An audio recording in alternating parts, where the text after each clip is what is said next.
Great morning, great morning. It's time for the It's About You radio show on WDRB The Media, the voice of the community. I'm your host, Mickey D. And always, as always, I am so excited to be here. I'm excited to be a part of this. I'm excited to have this platform. I don't take it lightly. I certainly don't take it for granted.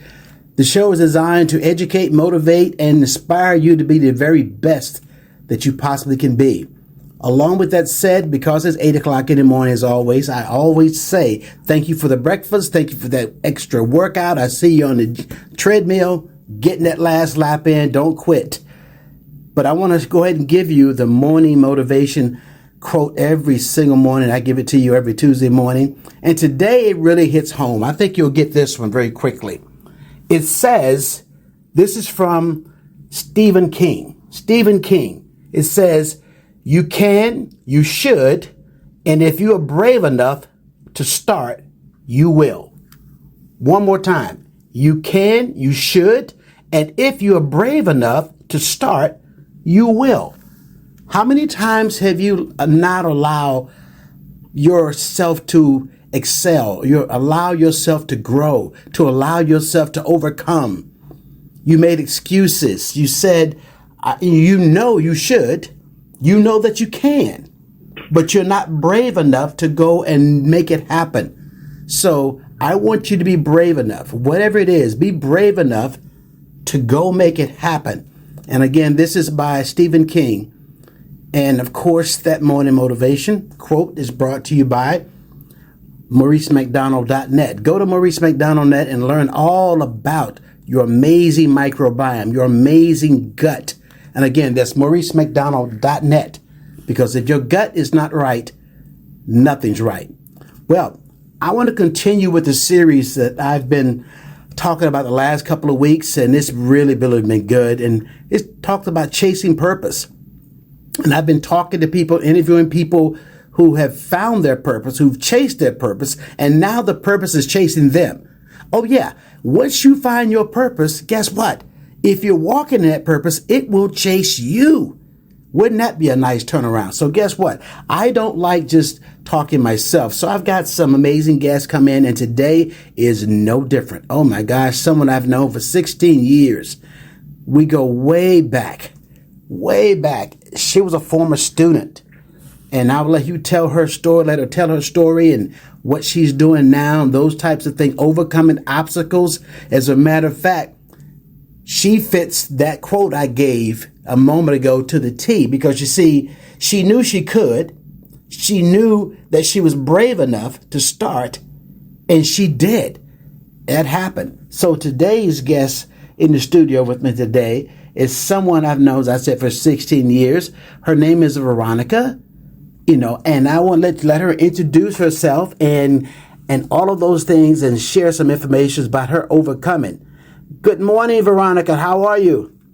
Good morning. I'm great. Yeah, how are you? I am doing fantastic. You are great.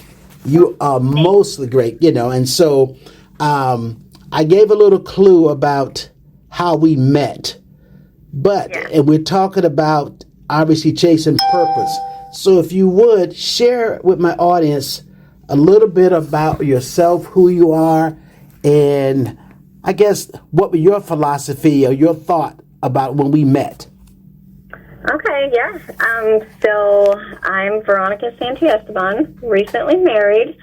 I have 3 teenage children, and you and I met back in 2008 when I was pregnant with my third and final child.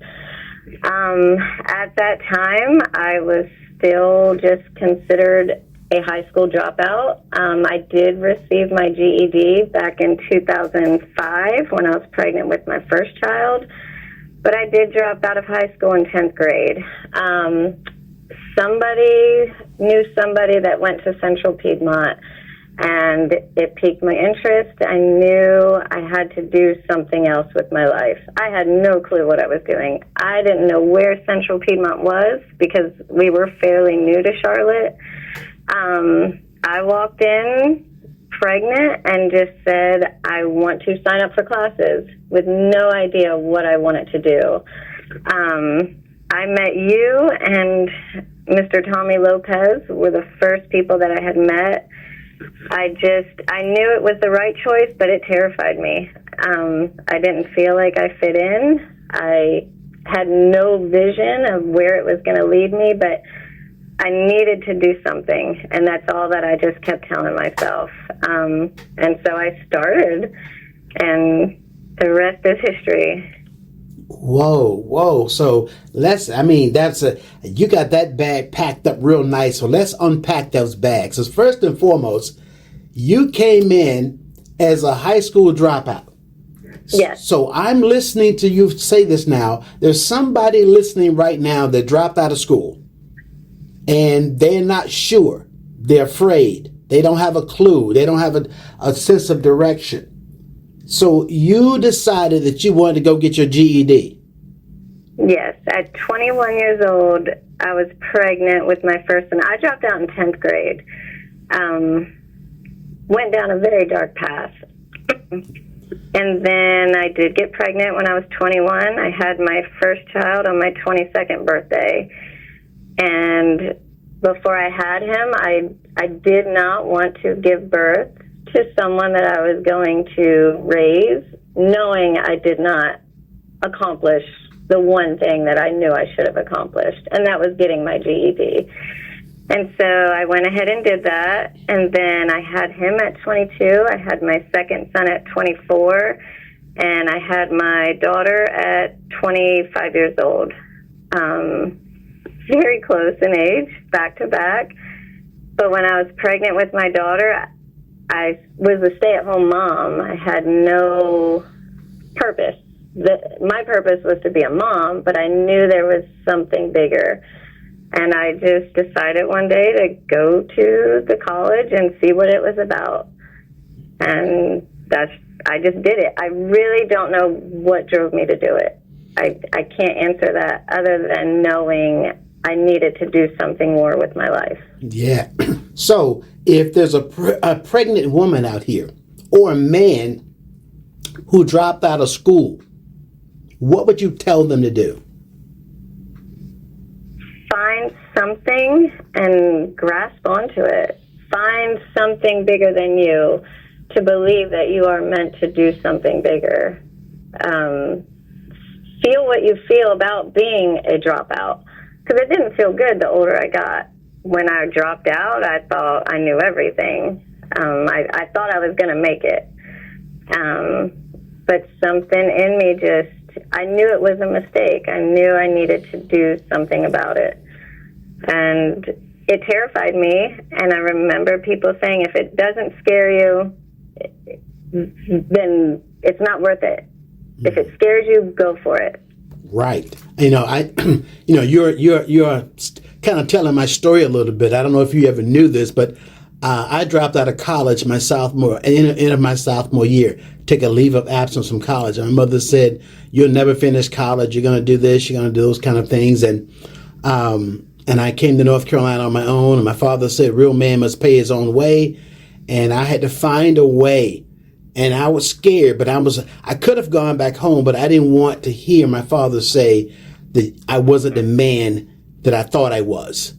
So I plugged in and got to working and finally I am going to school too. And the rest of the story was find a free way to get the education. So what I'm hearing you say is find your why.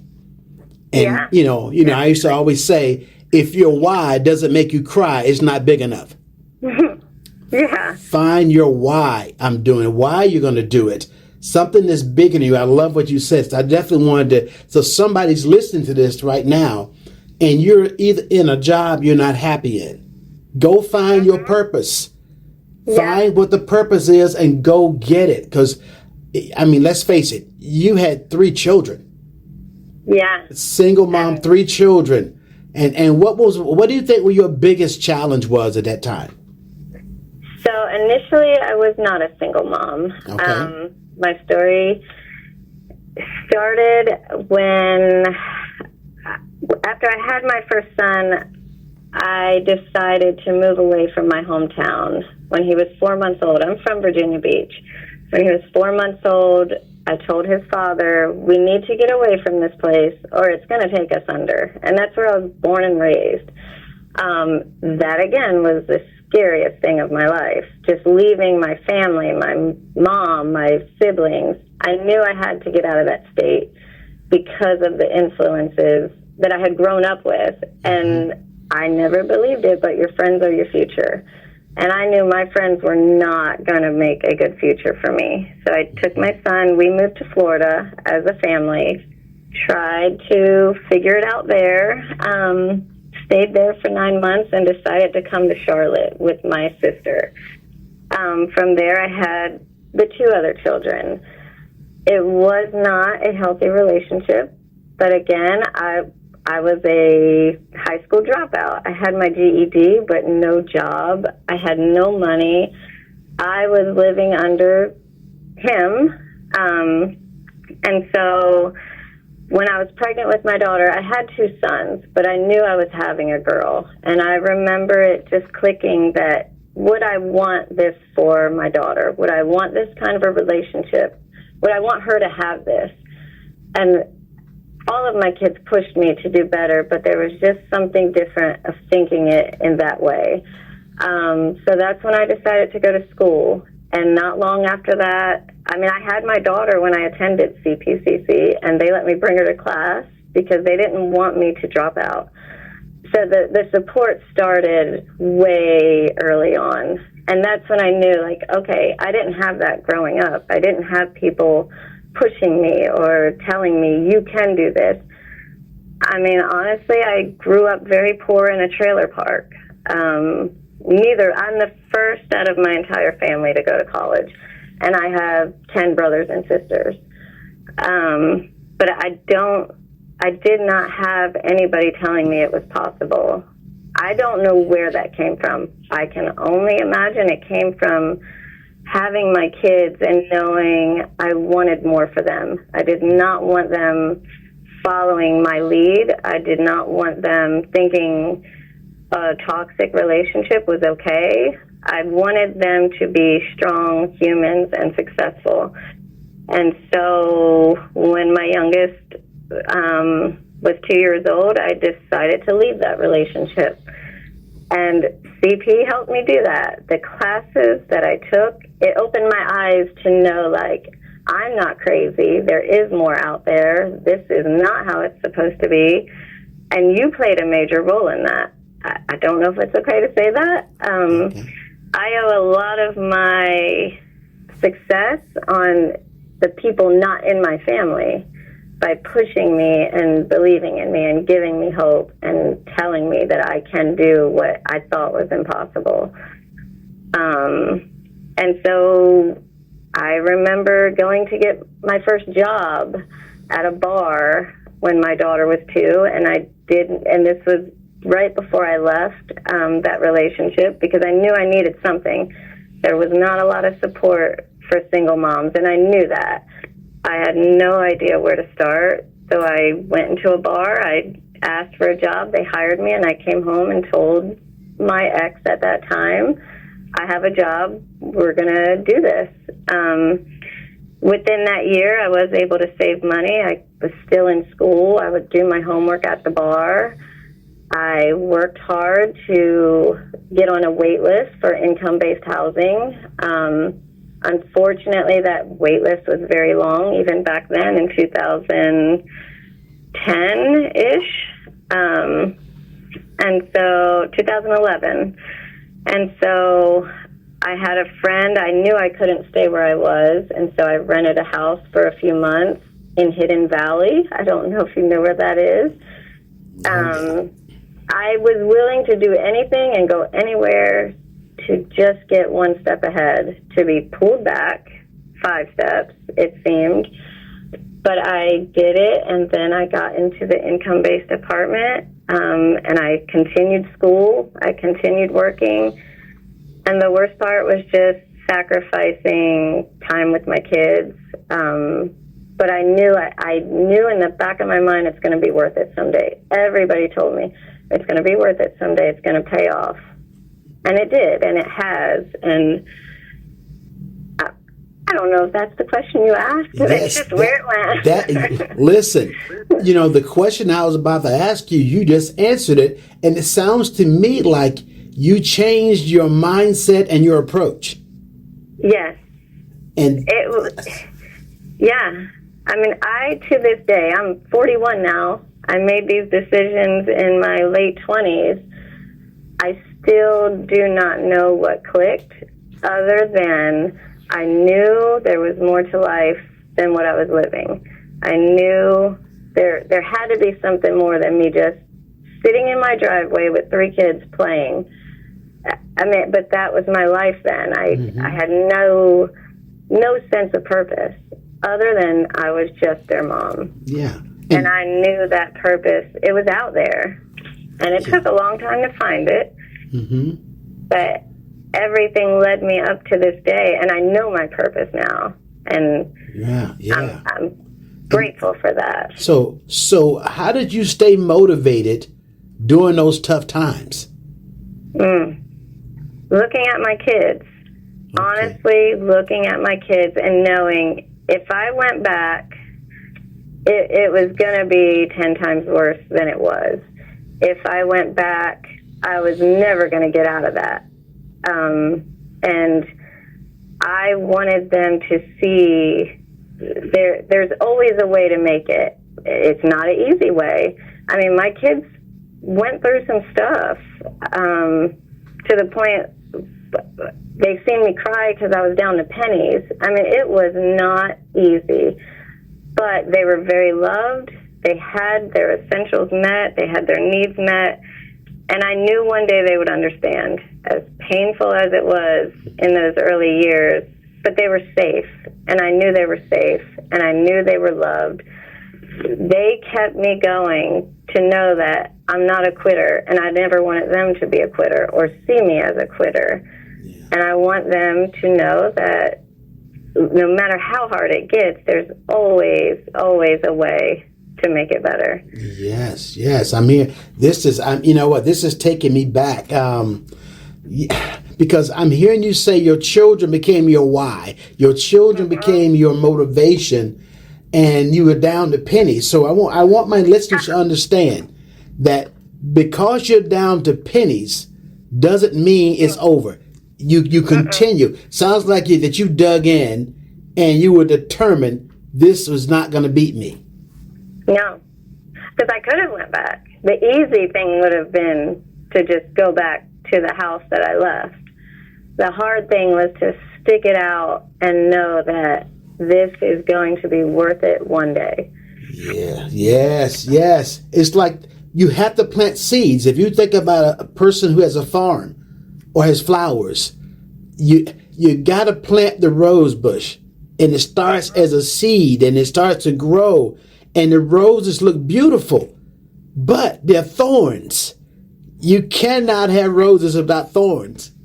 And every now and then a thorn is going to stick you, but the beauty is there. So you had some thorns to go through with your children. They became your why, and you found your purpose.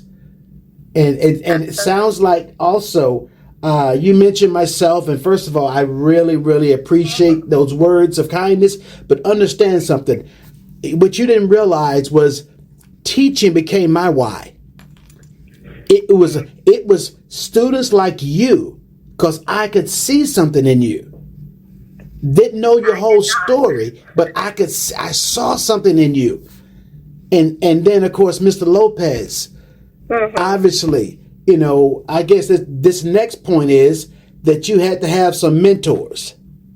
Oh yeah, definitely. Could you speak to my audience about the importance of mentors?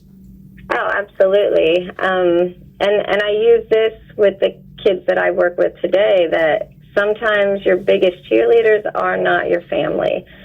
Kids are very loyal and think they have to get it from their parents. And if their parents don't cheer them on or appreciate them or show them recognition, that they're nothing, and that's not true. I would not be where I am if it wasn't for the professors in my life. And all of you were a part of my biggest day recently, my wedding, because I know I would have never made it there without the guidance, the constant the constant pushing of me finding my purpose. Because you guys believed in me beyond the years that I did. And I give credit to my first therapist as an adult. And I remember him saying, "You don't have hope, but I'm going to let you borrow mine until you find yours." And I had never heard that before. And I genuinely took his hope. It was just like a wow moment of, he believes in me too. And I just spilled my whole life story to him. Just all the outsiders in my life put me where I am today. Wow. And listen, you just brought up a very good point. I love that quote about, if you don't have any hope, borrow mine till you get yours. And that brought up another point. Someone who's listening to this, you mentioned the word therapist.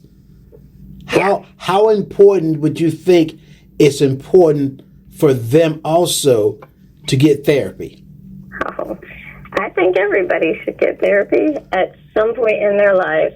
And I don't say that because I am a therapist now, but because had I not, I would have never known the difference between what is normal, what is not normal, what my feelings truly were. I needed that validation rather than think I was crazy.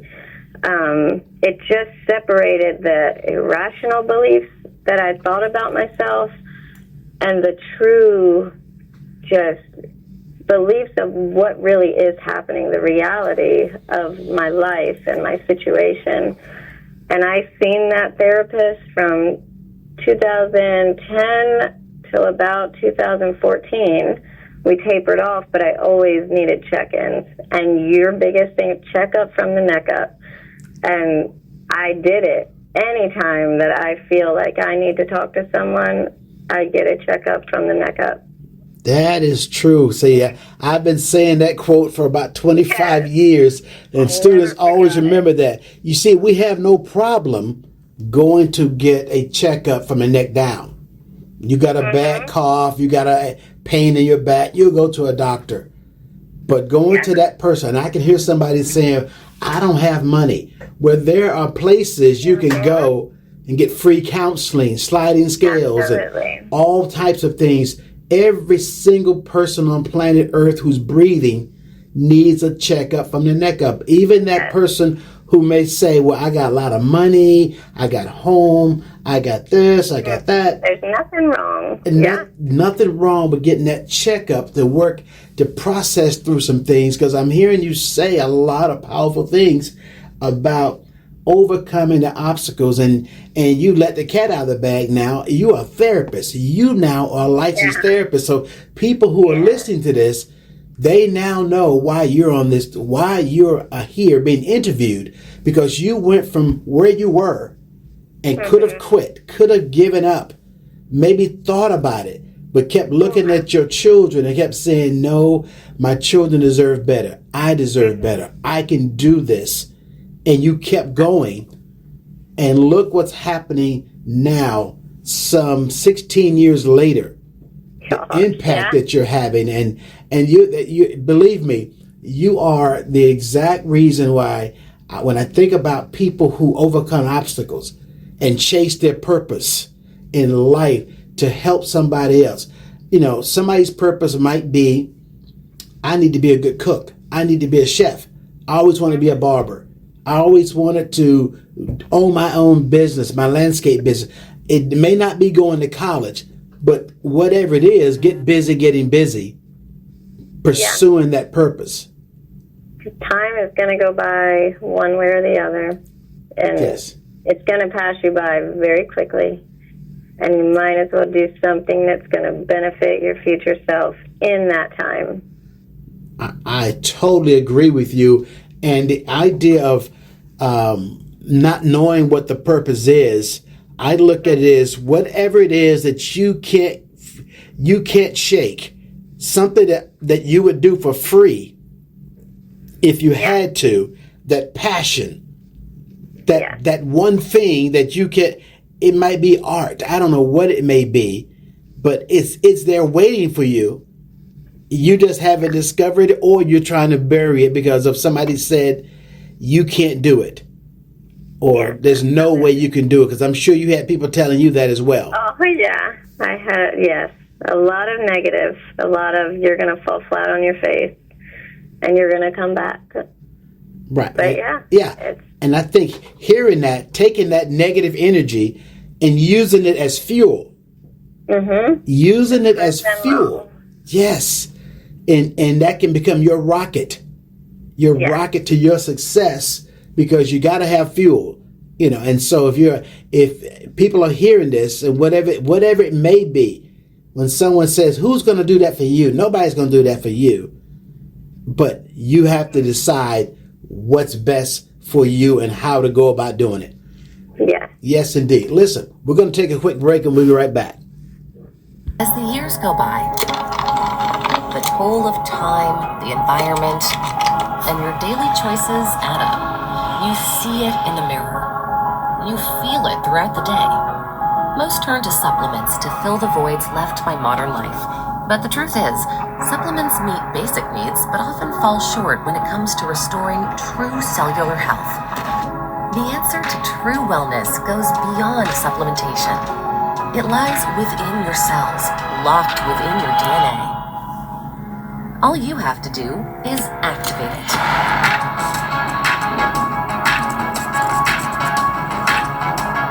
Born from 40 years of groundbreaking research, LifeVantage is the activation company. And as the authority in nutrigenomics, LifeVantage is leading the charge in cellular activation. Key ingredients in each formula are selected based on science that shows they can unlock your genes and the health coded within, optimizing cellular function just as nature intended. From the original discovery, which activates genes that reawaken your cellular defense system and reduce oxidative stress by 40% in 30 days, to the first of its kind collagen activator that increases collagen density by 100%, and the MindBody GLP-1 system, two powerful products that naturally activate GLP-1 to support habit change, mindful eating, and the foundation for lasting change. LifeVantage has pioneered a better approach to wellness that works with your biology, minimizing the impact of age and lifestyle choices, empowering you to live healthier, longer through the transformative power of activation. Turn back the clock. Reignite your body. Live life activated.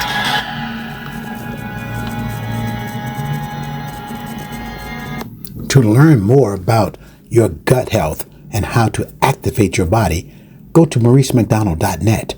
That's MauriceMcDonald.net, and learn all about activating your body, your gut health, with 84 fruits and vegetables organically grown all over the world. Again, MauriceMcDonald.net, MauriceMcDonald, and unlock your potential today. Okay, guys, we're back. We're back with Veronica, and guess what? She has been dropping some gems, some nuggets here. I know you've enjoyed the first few minutes of this It's About You radio show today. We're talking about chasing purpose and finding your purpose, and we left off with talking about the different goals that she has and what she had to do, her why. So at this time, I know, Veronica, you talked about your children. And I know you had your struggles, but I'm quite sure they had theirs. Talk to the audience about how you balanced your responsibilities as a mother and pursuing your personal goals and professional goals in education. Yeah, no, it was not easy. And that's the first thing that comes to my mind thinking back, because my kids are 15, 17, and 19 now. It seems so long ago, but then it seems like yesterday. I just remember I would never have been able to do what I did without my sister. She babysat for me if I had morning classes. Whenever I needed help, my sister was there. I created a village And their dad was involved. I'm not here to bash him. We just did not work out. So the late nights that I had school, the kids were at his house. And I moved 5 minutes away from him so that we could try to keep some normalcy with my kids. Because obviously I knew this was affecting them. There was no doubt in my mind. And so I joined, it was called Charlotte Mommies back then. It was a big mommy group with just a bunch of different platforms of areas that we lived in, and I was in a young mommy group. We were all, you had to have joined that if you had your child 22 or younger. And so I just made the cutoff. But I made amazing friends with that group. We would exchange babysitting because quite a few of them were in school as well. And so it was just finding your people that you could trust to keep your kids, because that wasn't easy. And then, I mean, the nights that I did have them, I remember doing homework with them and then staying up so late to do my own homework.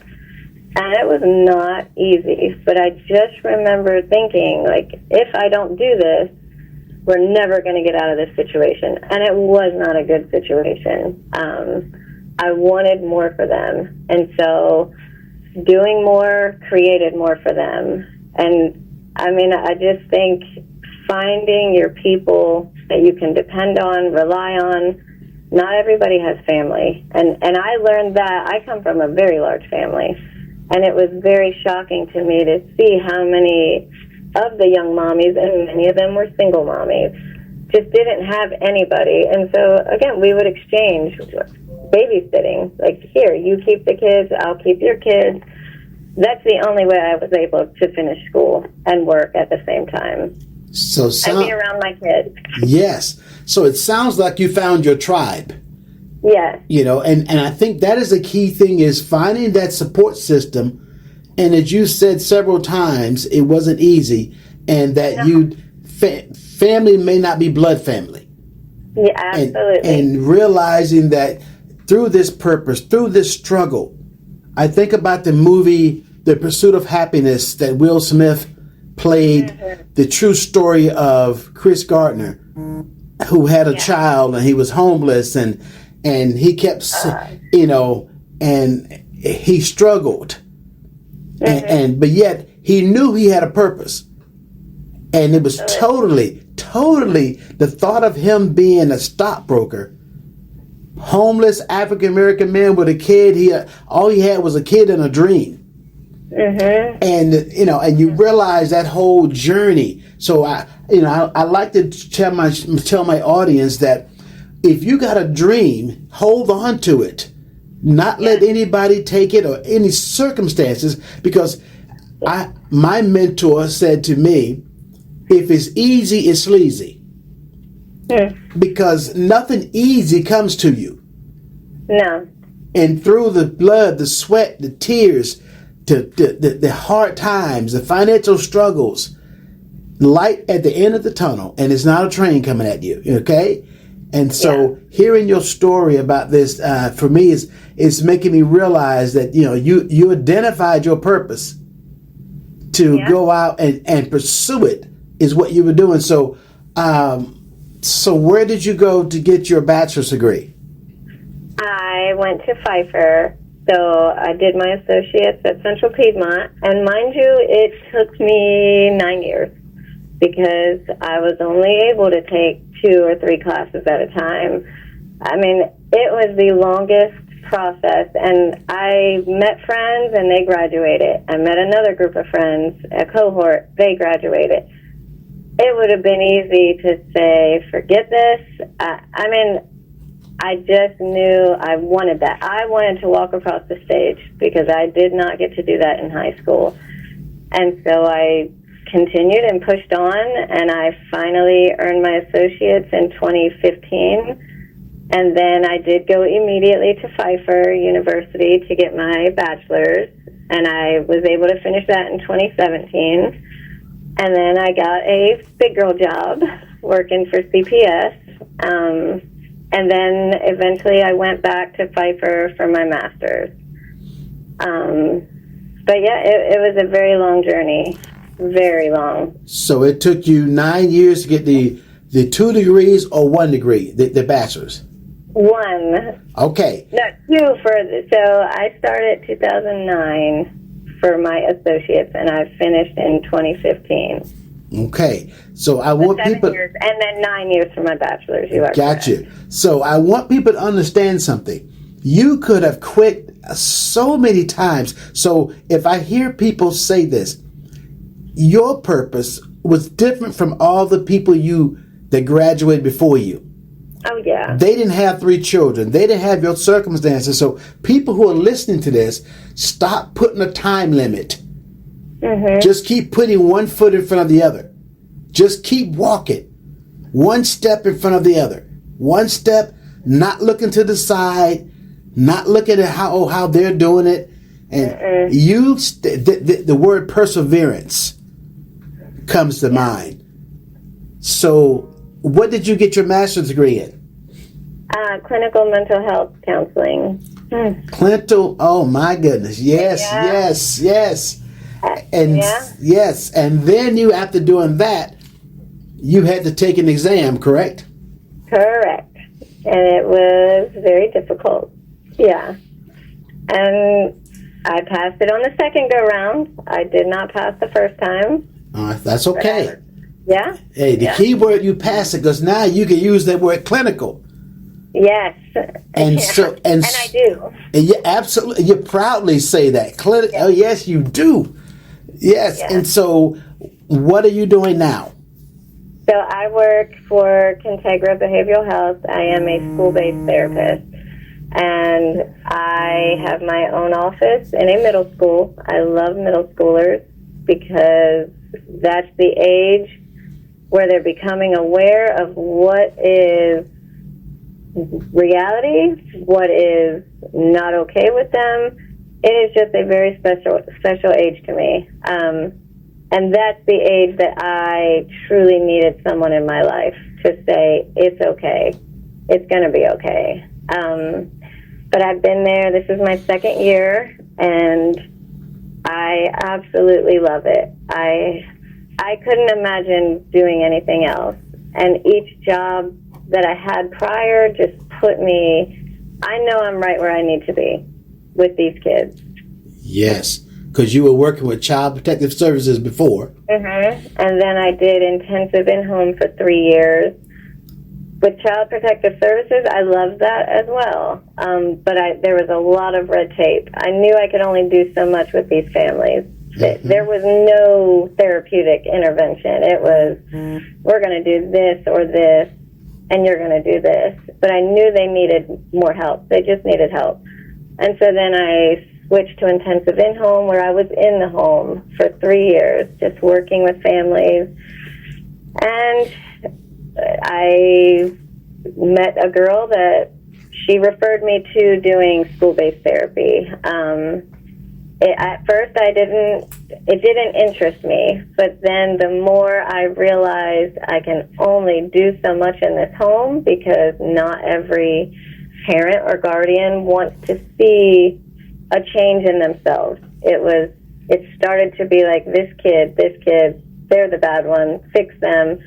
There was no change with the parental figures. And so school-based therapy was, I only work with the child the majority of the time. I do contact families, but it's just a big shift that I can see with these kids when they just feel validated. Like, okay, I'm not crazy. I think sometimes people just need to hear they're not crazy for thinking or feeling the way they do about things that are going on in their life. And I'm that person for them. Right. So I hope my listeners just heard what you just said. So they're not crazy for what's going on in their life. They are not their circumstances. No. They can't change it right now. But I use my therapist from many years ago. I give these kids my hope until they can get their own. Come on. That's what I'm talking. Yeah. See, that's full circle. That is full circle. Absolutely. And you're seeing clients that live in circumstances that you used to live in. Yes, absolutely. The area that I'm in, it's very low economic status. A lot of these kids are in trailer parks, and not all trailer parks are terrible, but these kids that I specifically work with, they're lucky if they get food 3 times a day. They're lucky if they have a parent in the home. A lot of them are grandparents. They're lucky if they get told that they're loved when they get home or when they leave their house. And so there's just a lot of negative circumstances surrounding these kids, and drugs, and parents in prison. They feel like this is their life. They feel stuck and trapped, and I just want to be that person to say it does not have to be this way. You can break that cycle. Yeah. It is possible. Let me ask you this question, and this is one I know you weren't prepared for me to ask you, but has there ever been a time when a child left your office and maybe you just had a good cry? Oh, do you mean this week? This week? I mean, I am serious. Yeah, absolutely. These kids, if I could take them home, I totally would. I mean, these kids tell me some of the most heartbreaking stories that people don't talk about. I mean, it's unheard of for people to bring this up in daily conversation, what kids go through. And that has been my purpose from before my CPS days, working with children victims of child abuse, which led me to go into CPS. The main story was the Kyla Davenport story in Union County. A lot of people don't know about that, but that was my eye-opener to just want to do something. Kids should not have to go through what they go through. And some of these things that these kids go through, more adults have never been through half of what they go through. And I do the ACE study with kids. I rate their trauma. I've had quite a few kids score a 10 on these ACE studies.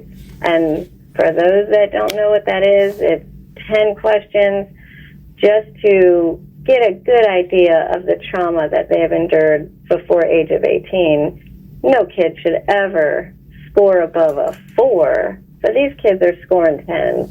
And that goes from abuse to sexual abuse to neglect to parents in or have been in prison to drugs. I mean, it's horrible. It is horrible. So those are some of the questions on that ACE that you would ask, because in case somebody is listening and not know where that ACE is, because if by the way, I'm listening to you right now, and I keep thinking about the audience. Somebody's going through this, or they know somebody going through this, or they've been through this. What would you say to that mom, that single mom, or that dad, or not necessarily single, but in a relationship that's toxic, and they kind of want to change, but hasn't quite made the decision to do it? What would you say to them? To listen to your gut and follow your gut feeling. If you feel it, it's for a reason. And if you feel it, grab it and start finding resources, because they are out there, whether it's the domestic violence shelter, whether it's the hotlines. There's always somebody that can guide you to contact somebody to get some help. It might take days, it might take weeks, you might go back, but that's okay. But take that step to want to do better for you and your kids, because it's possible. Anything is possible. That anything's possible. I love that, and take that approach. So now that you're in this field and you're providing this, what do you do for self-care? So every day I get up at 4 a.m. and I go to the gym before work, Monday through Friday. That is my outlet. I blast music. I do my workout so that I am more calm and less stressed when I get to that school, because from 7:30 to 2:30, I could be between 6 and 10 kids a day. Some have major crisis, some failed a math test, but my crisis is not their crisis, and their crisis is not mine. And so I do take time for myself on the weekends. I do not work weekends.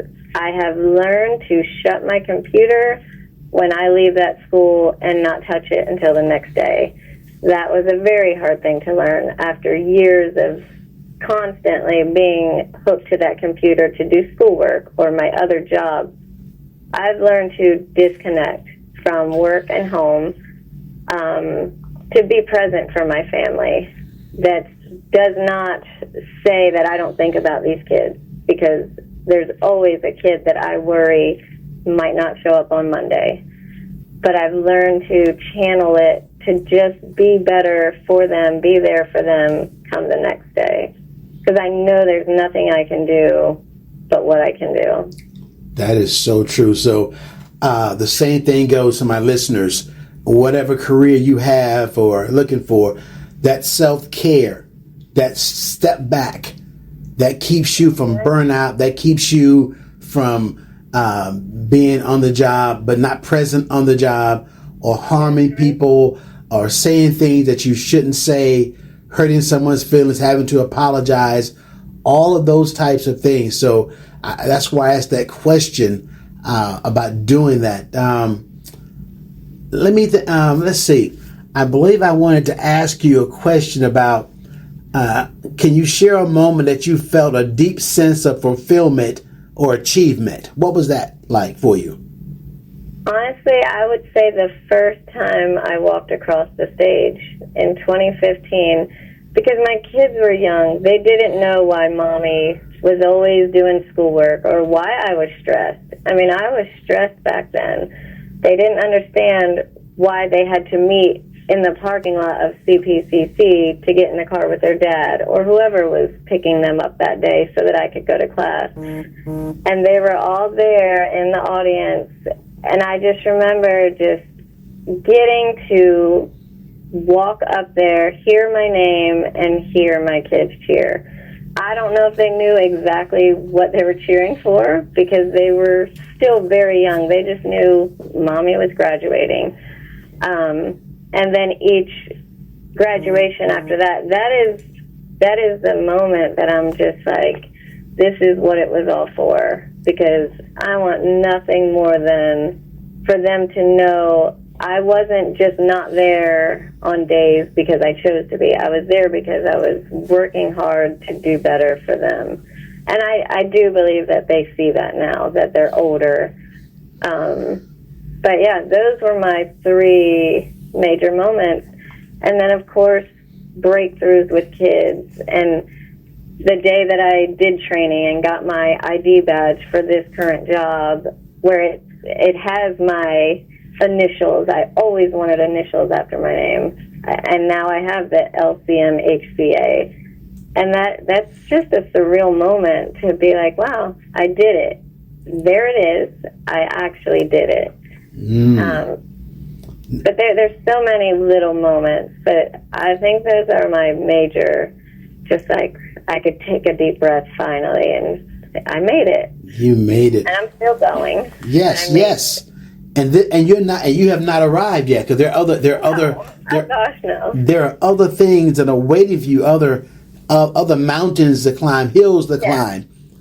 And not only did you do it, you did it scared. You did it afraid. You did it with anxiety. Yeah. You did it with all kinds. It was never easy. No. Mm-mm. And your purpose, and the thing of it is, the purpose was right in front of you. And you were chasing the purpose even through the financial struggles.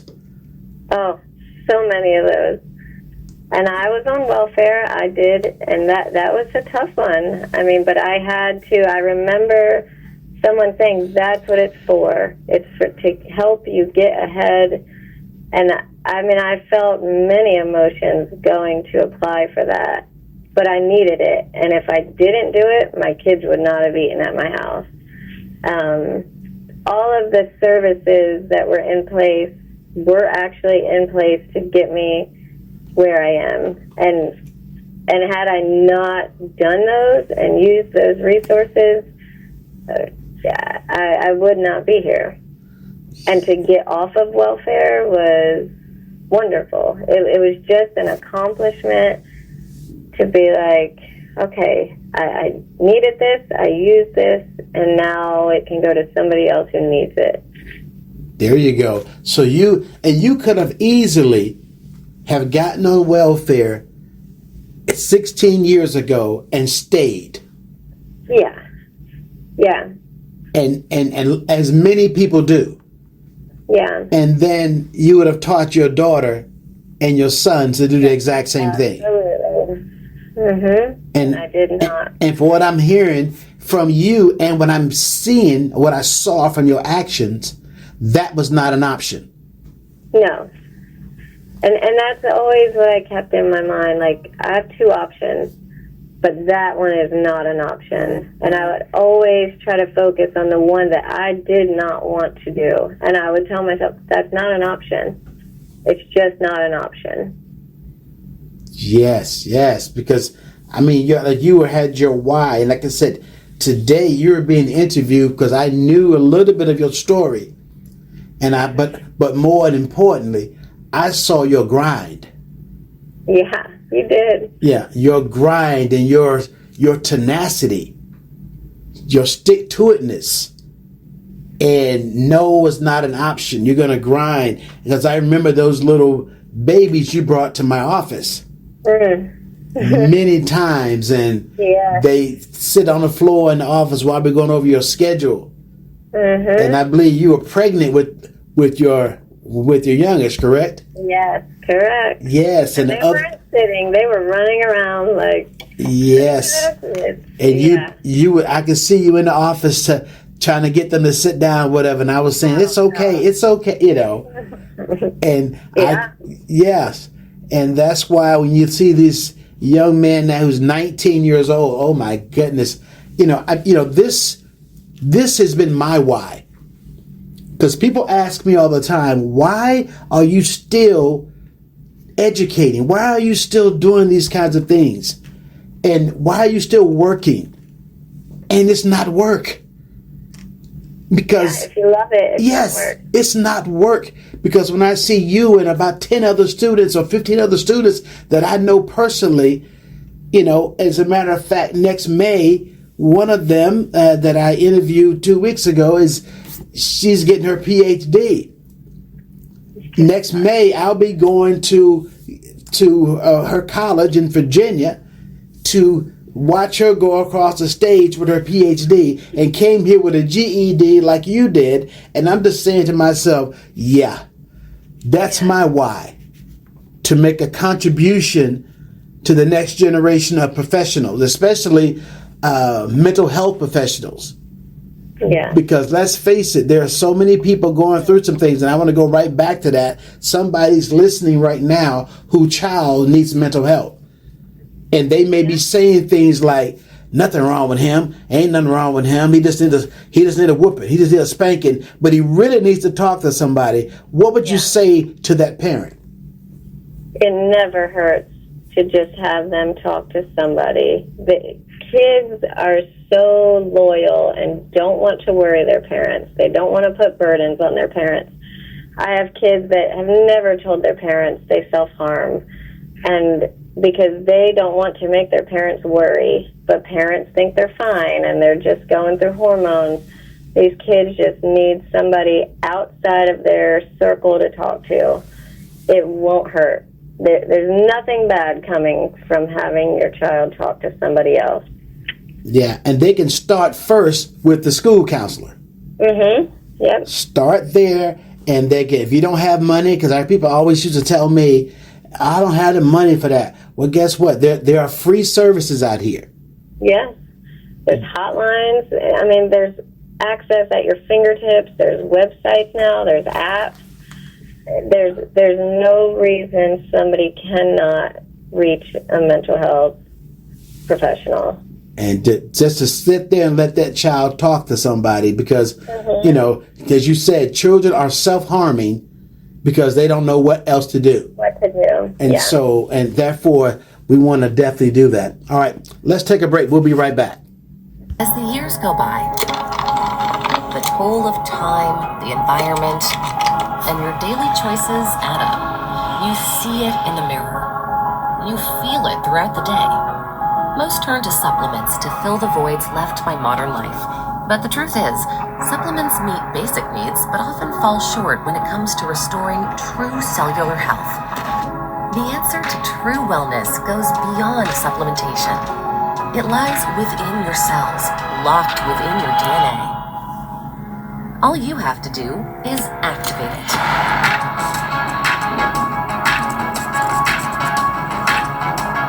Born from 40 years of groundbreaking research, LifeVantage is the activation company. And as the authority in nutrigenomics, LifeVantage is leading the charge in cellular activation. Key ingredients in each formula are selected based on science that shows they can unlock your genes and the health coded within, optimizing cellular function just as nature intended. From the original discovery, which activates genes that reawaken your cellular defense system and reduce oxidative stress by 40% in 30 days, to the first of its kind collagen activator that increases collagen density by 100%, and the MindBody GLP-1 system, two powerful products that naturally activate GLP-1 to support habit change, mindful eating, and the foundation for lasting change. LifeVantage has pioneered a better approach to wellness that works with your biology, minimizing the impact of age and lifestyle choices, empowering you to live healthier, longer through the transformative power of activation. Turn back the clock. Reignite your body. Live life activated.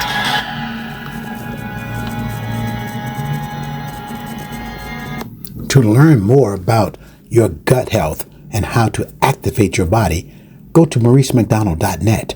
That's MauriceMcDonald.net, and learn all about activating your body, your gut health, with 84 fruits and vegetables organically grown all over the world. Again, MauriceMcDonald.net, MauriceMcDonald, and unlock your potential today.